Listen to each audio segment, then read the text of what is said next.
Hi guys, so I did promise you guys I would show you the other side of my liner for my playpen that I made. So this is the penguin, the pink penguin. So this is all for drawers, but I'm just gonna see if my Syrian would use it.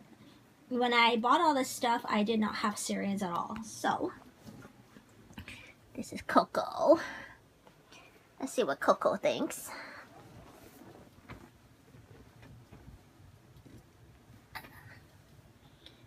Coco is very active, so if given the chance to leave her cage, she'd probably be much more happy. But Coco is definitely not a Syrian that I can leave unattended in this playpen. Whereas my Robos, I can leave them in here and like go take a shower. Heck, I could probably even go to work and come back. The only thing I would have to worry about is would they chew up my fleece if they were left here too long. They would start nesting. And there's a possibility. Because when I had Robos before, they would do that. They would actually destroy fleece. They would rip it up into little tiny miniature cotton balls. Hamster sized. Size of their teeth. And they would use it to line their nest. And it would be really warm. But it was also not very nice because I lost a piece of fleece. But they can definitely be left in here alone for hours at a time. But Syrians, no, because Syrians can actually climb these vertical bars. They would put their feet right there. And these bars, the vertical bars, they can actually grab onto and pull themselves up. They can do it. I have seen it. So, not with her, but I have seen Syrians do it. So it's not a playpen that you can leave them alone in. The only kind of playpen that you can leave a Syrian alone in is about this height, but it would have to be smooth surfaced. It cannot have anything for them to grab onto. So wooden boards would be fine if you could find boards that high and somehow join them together.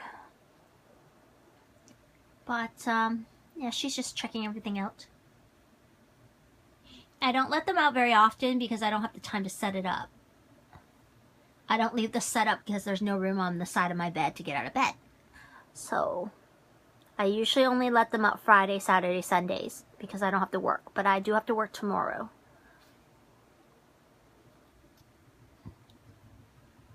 I think she went in the other one. There she goes. What lies beyond these walls?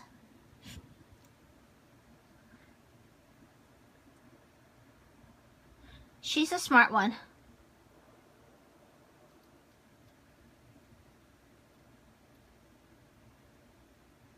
So yesterday Coco was mated and I could retest her, but I'm not going to for a couple reasons. But primarily I think she is pregnant because shortly after mating, I don't know how to describe it, but all my hamsters that I've ever bred were like that. The Syrians, they're not sullen, but they sit in a corner and they look exhausted. And I think it's the change in hormones as they have become pregnant.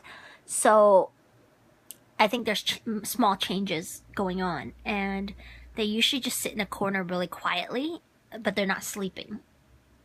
And shortly after, like an hour later, they'll go back into their nest and go to sleep. But we'll see, because it's something I've observed in my past when I bred Syrians. And I am curious to find out if that might be an indication. Because the only other way to know that a Syrian is pregnant is either to feel for the babies, which you probably couldn't do before the 9th day. And you can definitely feel them by the day 13th, so a few days before they're born. The other way is to weigh her. You could probably figure it out, depending on how many she's having, though.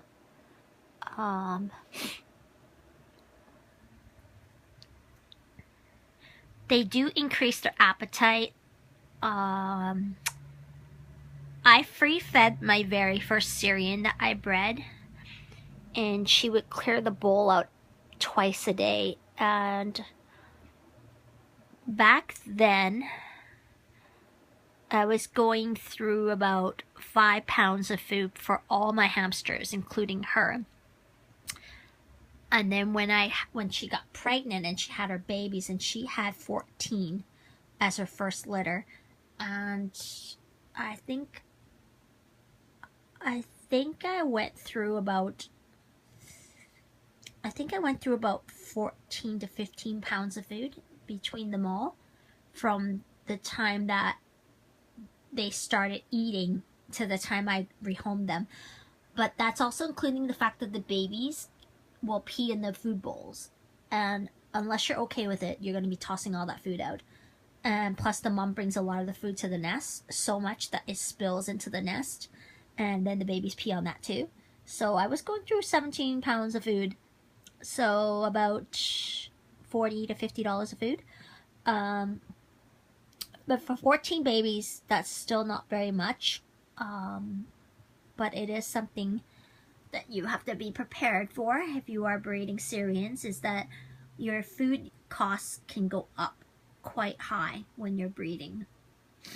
This time around, they will mostly be on Living World pellets, so it's not as expensive. For $68, I get a 40-pound bag.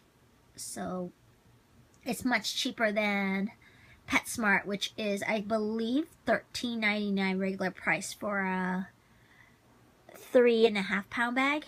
So the cost for what I bought would be in the hundreds, and I'm only paying $68, including shipping from Amazon. So if you have a lot of hamsters or you're breeding, that is probably your most cost-efficient way, is to buy the bulk size. It's not listed if you search for it. You have to search for bulk hamster food, and it will probably show up. Hold on, she's about to get out. Look. Oh, look at this girl. You give her like an hour alone in here and she'll be gone. She'll figure this out. She's very strong. Some hamsters are really strong in their upper body, and they can actually pull their own weight up. Not all hamsters can. Some just are really weak, but some are really strong. Like you. You're really strong.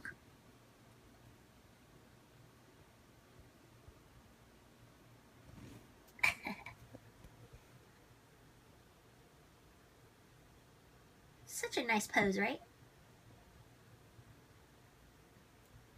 I just took a few photos there, guys. Sorry about that. Ugh. So far, she hasn't really gone in anything, and I think it's because it's a little small.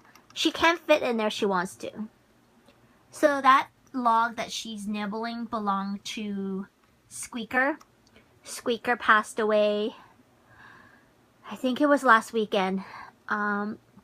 Natural causes. But I didn't throw out all of her stuff, because I thought I could use it in the playpen once it aired out a bit, so it didn't have her scent as much on it. So she fits. Oh, she does fit. I didn't know she fit in there or not, because she's very big. I mean, she could squeeze herself into smaller holes, but I didn't know if she'd be comfortable in there.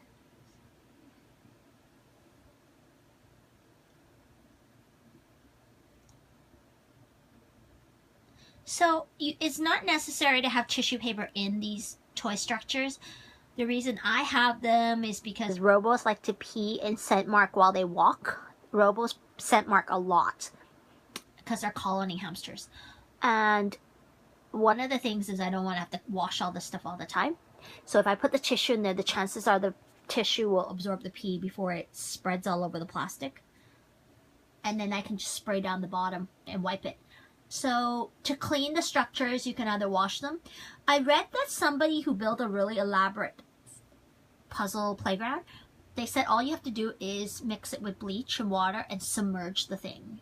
And then just take it out and air dry. You don't have to take it apart. If they pooped on it though, I guess that would be a different story, but I haven't tried. I just plan to disinfect with F10, so I'm not actually going to do any bleach. I don't really like bleach because it's very strong, and I don't know if their noses really appreciate it. I mean, it takes about a day to air out stuff that you've bleached. But I think she wants to escape. I would love to capture it on camera. She's my naughtiest hamster right now. I'm getting a little bit sick, guys, so if I sound funny.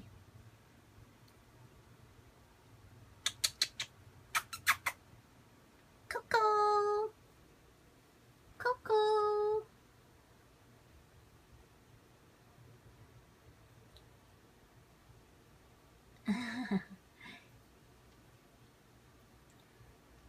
Show everybody your climbing skills.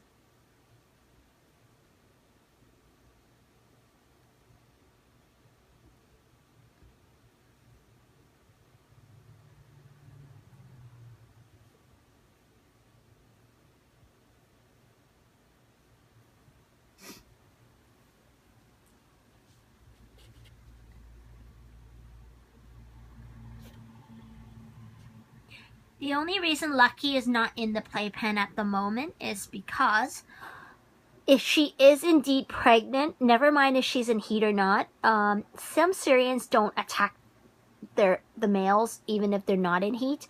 Even if the male is pesky, they might chase them, but they won't actually attack them. The first day I put her with him, she actually did attack him. He didn't get injured, but they were balled up together. And they only separated when I reached into the playpen. So I know that she is a little bit more defensive than some hamsters. Some hamsters are really mellow. So Lucky can't be in here while she's in here because if she is pregnant or not in heat, she will get grumpy. And I don't want to fight, so... That's one of the things with Syrians. I have had some Syrians that can live together. They are very rare.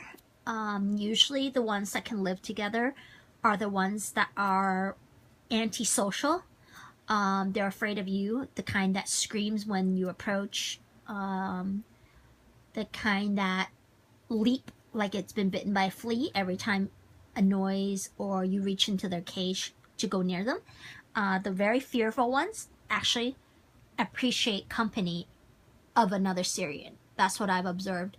I've raised a couple litters last year, and my own Syrians were living together, and male, female, and male and female, so both combinations. And also the daughters that I've rehomed as a pair were living together shortly before she passed away of natural causes. But and then the remaining Syrian was very, very sad and depressed.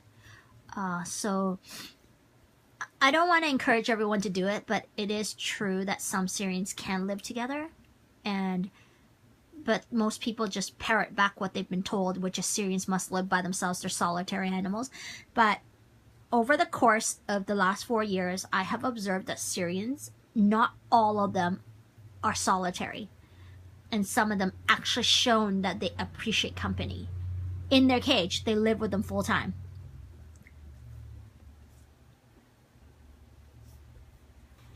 Look at this naughty little girl. It's only a matter of time before she makes it over that barrier. There was a video on YouTube, I think, where it showed a Syrian can clear this wall. I looked into that before I bought this thing. Because I want to know if my dwarfs could make it. But it clearly showed a Syrian that was perched over the edge of the top of the playpen. She's persistent.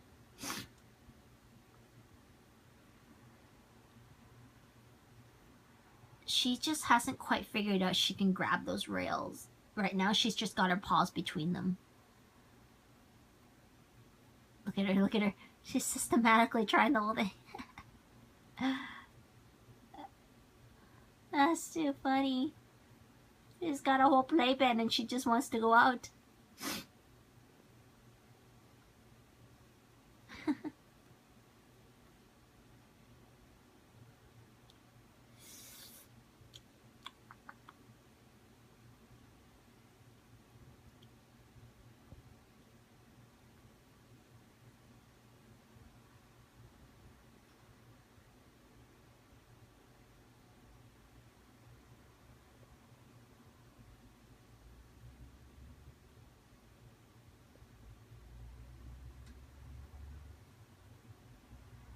Anyway, we're gonna go. This is too funny.